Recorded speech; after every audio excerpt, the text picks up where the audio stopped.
모치즈키 도시타카의 보물지도.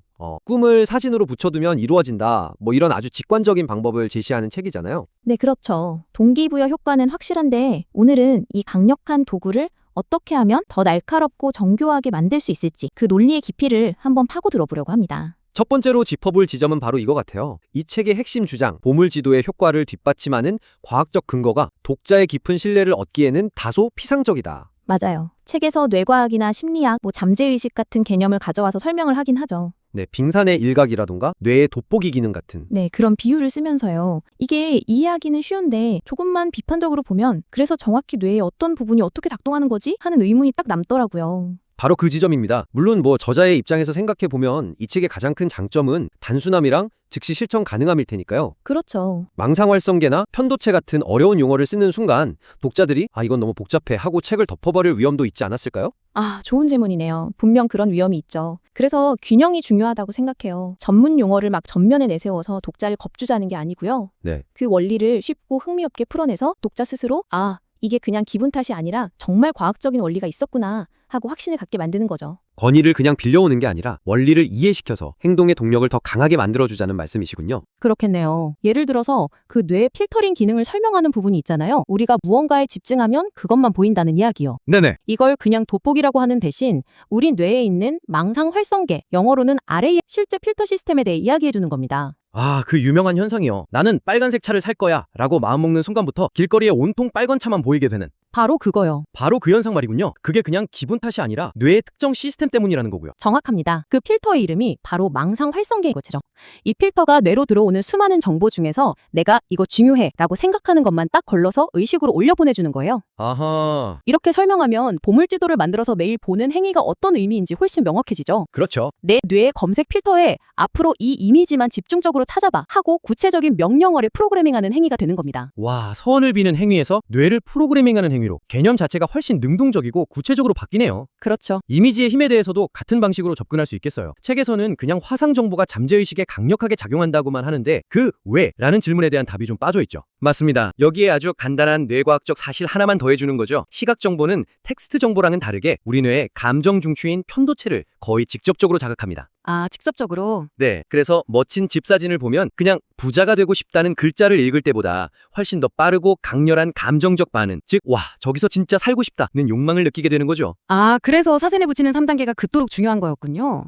단순히 잠재의식을 자극하는 수준이 아니라 뇌의 감정 엔진에 직접 연료를 쏟아붓는 것과 같은 효과라는 설명이네요. 네, 그런 셈이죠. 스마트 목표 설정 원칙도 마찬가지겠어요. 그냥 목표는 스마트 원칙에 따라 세워야 한다고 소개하는 데서 그치지 않고요. 그렇죠. 네, 예를 들어서 목표가 구체적이어야 하는 이유를 인지심리학적으로 설명해 주는 겁니다. 부자가 되겠다는 목표는 너무 모호해서 뇌가 뭘 해야 할지 몰라 혼란스러워하지만, 그렇죠. 막연하죠. 네, 2028년까지 강남의 30평대 아파트를 사겠다는 목표는 뇌가 처리해야 할 정보의 불확실성을 확 줄여주죠. 그러면 실행에 필요한 인지적 부하, 그러니까 정신적 에너지가 훨씬 적게 들고 자연스럽게 행동으로 이어질 확률이 높아진다. 이런 식으로요. 이렇게 과학적 근거를 보강하면 책의 논리가 정말 탄탄해지겠네요. 그런데 한 가지 의문이 들어요. 어떤 거죠? 이렇게 과학적으로 효과가 입증된 방법이라면 왜 이걸 시도한 모든 사람이 성공하지는 못하는 걸까요? 책에 나오는 성공 사례들은 솔직히 좀 특별한 케이스처럼 보이기도 하고요. 와, 정말 날카로운 지적이네요. 그게 바로 저희가 두 번째로 다뤄야 할 주제로 자연스럽게 이어집니다.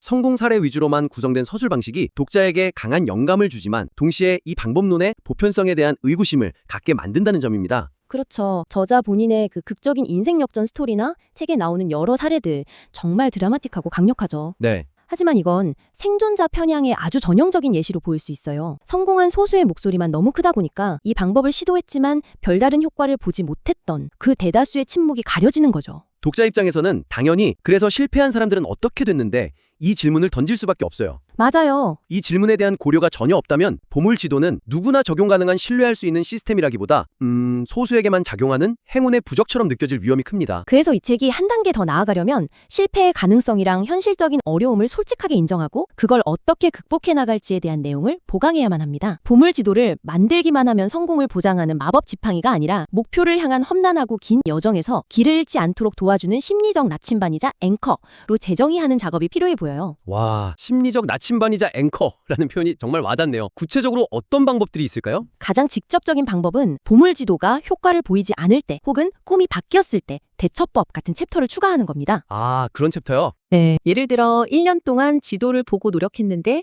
아무런 가시적인 변화가 없을 때 우리는 뭘 점검해야 하는가? 목표가 너무 비현실적이었나? 아니면 내 노력이 부족했나? 때로는 꿈을 수정하거나 심지어는 포기하는 용기도 필요하지 않을까요? 그렇죠. 이런 현실적인 가이드라인을 제시하는 거죠. 오히려 그런 솔직함이 독자에게 더 큰 안정감과 신뢰를 줄 수 있겠네요. 무조건 믿으면 이루어진다는 말보다 훨씬 책임감 있게 들리고요. 맞습니다. 성공 사례를 보여주는 방식도 좀 바꿀 필요가 있겠어요. 맞습니다. 지금의 성공 사례들은 보물지도로 만들었더니 어느 날 갑자기 기회가 찾아와 부자가 되었다. 뭐 이런 식의 비약이 좀 느껴져요. 민과 관계가 명확하지 않죠? 네. 7단계인 구체적인 행동 목표 써넣기의 중요성을 훨씬 더 강조하면서 사례를 재구성해야 합니다. 그러니까 보물지도의 진짜 힘은 벽에 붙여놓는 행위 자체에서 끝나는 게 아니다. 이 점을 분명히 해야 한다는 거군요. 바로 그렇죠. 지도를 보면서 얻은 동기부여를 바탕으로 이번 주에는 관심 있는 아파트 모델하우스에 직접 라거나 내 사업 아이템과 관련해서 전문가 3명에게 이메일 보내기 같은 아주 구체적이고 작은 행동들을 꾸준히 실천하는 데 있다는 점을요. 바로 그겁니다. 성공 스토리를 지도를 만들었더니 성공했다가 아니라 지도를 통해 목표가 명확해졌고 그 동기 덕분에 힘든 시기에도 포기하지 않고 매일의 작은 행동을 쌓아갈 수 있었다. 그 행동들이 쌓인 결과 마침내 성공에 이르렀다는 식으로 인과관계를 훨씬 촘촘하게 엮어서 보여주는 거죠. 기대치를 관리해주는 문장도 필요하겠네요. 서문 같은 것에 이 책은 당신의 노력을 대신해주지 않습니다. 다만 당신의 노력이 헛되지 않도록 가장 효과적인 방향으로 이끌어줄 강력한 촉매제입니다. 와 같은 문장을 넣어주는 것만으로도 독자들이 갖는 환상을 좀 줄여줄 수 있겠어요. 아주 좋은 생각입니다. 자, 그럼 여기까지 정리해보면 우리는 보물지도가 어떻게 작동하는지에 대한 과학적 근거를 보강했고 또 누구에게나 작동할 수 있는 방법이 되기 위해 필요한 현실적인 조건들에 대해 이야기했습니다.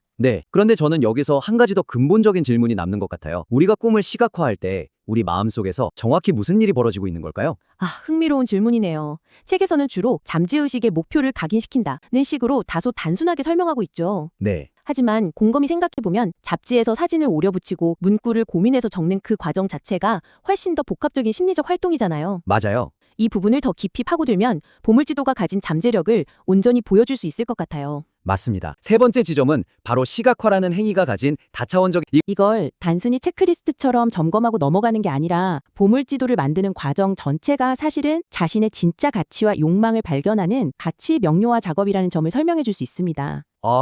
그러니까 어떤 사진을 고를지, 어떤 문구를 적을지 고민하는 그 과정 자체가 나는 무엇을 원하는 사람인가, 내게 정말 중요한 것은 무엇인가 라는 질문에 답을 찾아가는 여정이라는 거군요. 바로 그거죠. 그냥 막연히 성공하고 싶다고 생각하던 사람이 화려한 스포츠카 사진 대신 가족과 함께 웃는 사진을 고르면서 나에게 성공은 돈 그 자체가 아니라 가족과의 행복한 시간이구나 하고 깨닫게 되는 것처럼요. 바로 그겁니다. 이건 매우 강력한 자기성찰의 도구가 되죠. 여기서 한 발 더 나아가서 아주 예리한 심리학적 도구를 추가할 수도 있습니다. 오, 뭔가요? 바로 정신적 대조 기법입니다. 정신적 대조요? 그건 뭔가요? 보통 이런 자기계발서들은 무조건 긍정적인 것만 생각하고 상상하라고 하잖아요. 부정적인 건 쳐다보지도 말라고 하고. 그게 바로 핵심입니다. 수많은 심리학 연구에 따르면 맹목적인 긍정보다 긍정적인 미래를 상상하는 동시에 그 목표를 가로막는 현실적인 장애물을 함께 고려하는 것이 실제 목표 달성 확률을 훨씬 더 높인다고 해요. 아, 정말요? 네, 긍정적 미래는 우리에게 목표의 이유를 주지만 장애물은 우리가 무엇을 해야 할지 알려주기 때문이죠. 와, 잠깐만요. 정말 흥미로운데요. 그럼 보물지도에 적용한다면 내가 원하는 집 사진 옆에 이 집을 사기 위해 극복해야 할 나의 가장 큰 장애물, 저녁 약속을 거절하지 못하는 습관이나 매달 나가는 불필요한 구독 서비스 요금 같은 걸 같이 적어두라는 건가요? 바로 그렇습니다. 보물지도 한편에 나의 꿈을 가로막는 장애물, 적는 작은 공간을 마련하도록 제안하는 거죠. 이것만으로도 책의 깊이가 완전히 달라집니다. 막연한 희망이 구체적인 실행 계획으로 바뀌는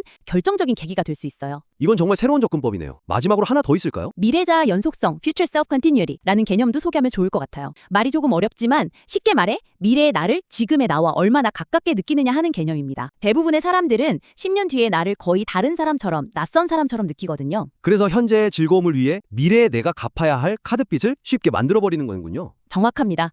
그런데 보물지도를 통해 행복하게 살고 있는 미래의 나의 모습을 매일 구체적으로 보면 그 미래의 나가 더 이상 낯선 사람이 아니라 바로 나 자신으로 생생하게 느껴지게 됩니다. 심리적 거리가 가까워지는 거죠. 아하. 이렇게 미래자아와의 유대감이 강해지면 그 미래의 나를 위해 현재의 어려움을 감수하거나 즐거움을 미루는 행동, 예를 들면 저축을 하거나 운동을 하거나 공부를 하는 행동을 할 가능성이 훨씬 커진다는 것이 심리학적으로 증명되었습니다. 그렇군요. 보물지도가 단순히 소망을 투사하는 스크린이 아니라 현재의 나와 미래의 나를 연결해주는 아주 튼튼한 심리적 다리 역할을 한다는 설명이네요. 정말 설득력 있습니다. 자, 오늘 나눈 이야기를 정리해볼까요? 보물지도는 그 자체로도 매우 강력한 동기부여 도구이지만 오늘 우리는 이걸 더 날카롭게 다듬을 세 가지 방향을 제시했습니다. 네. 첫째, 과학적 근거를 피상적인 비유가 아닌 망상활성계 RAS 같은 구체적인 원리와 깊이 있게 연결해서 논리적 토대를 강화하는 것. 둘째, 성공한 소수의 이야기만 보여주는 생존자 편향의 한계를 넘어서 실패의 가능성을 다루고 과정 중심의 접근법을 강조함으로써 현실성과 보편성을 확보하는 것. 그리고 마지막으로 네, 마지막으로 시각화의 심리적 효과를 정신적 대조나 미래자 연속성 같은 개념을 통해 다각도로 분석해서 이 방법론의 깊이를 더하고 독자에게 훨씬 큰 통찰을 제공하는 것이었죠. 네,